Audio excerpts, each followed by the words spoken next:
توحید کہنا آسان ہے، اس کے اوپر کار بند ہونا اگر پوچھنا ہے تو کوئی بلال حبشی سے جا کے پوچھے۔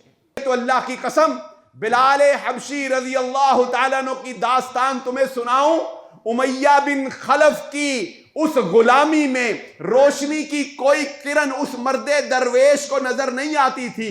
وہ کوڑا جب برستا تھا تو کالی گھٹا کی طرح چھا جاتا تھا۔ اس کا ظلم اور اس کی بربریت جب آندھی کی طرح آتی تھی تو روشنی کی کوئی کرن نظر نہیں آتی تھی۔